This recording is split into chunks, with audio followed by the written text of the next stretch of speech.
В Якутске зажглись новые звезды якутской эстрады. Пятая церемония вручения национальной музыкальной премии «Урдел» прошла в столице республики. Победителей из числа финалистов определили в 12 номинациях, а по итогам интернет-голосования лидерами стали Карачене и Кескелене Туприны с песней «СААС».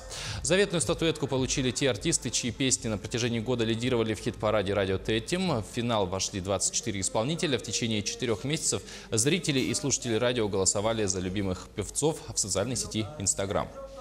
Не ожидали, что нам так много людей будут голосовать.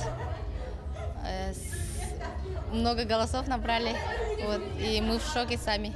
Участие в «Урделе» дает стимул дальше продвигаться, дальше петь. Это наш первый самый большой конкурс.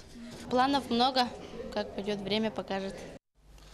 К слову, в Государственном театре оперы и балета прошли сразу 2 концерта с участием номинантов премии. Организаторы подготовили уникальное шоу под названием «От архаичности к современности». В этот вечер выявили лучших исполнителей, аранжировщиков, мелодистов, а также лучший клип. Каждый певец мечтает попасть в эту премию, потому что это в наше время является единственной в своем роде в республике. Очень рад, что я стал номинантом и даже финалистом этого престижного конкурса.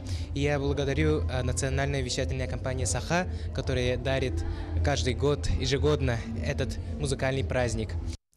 Добавлю, что учредителем премии «Урдел» является национальная вещательная компания «Саха». Впервые церемония вручения прошла в 2014 году. Сегодня она является единственной национальной премией в области якутской популярной музыки.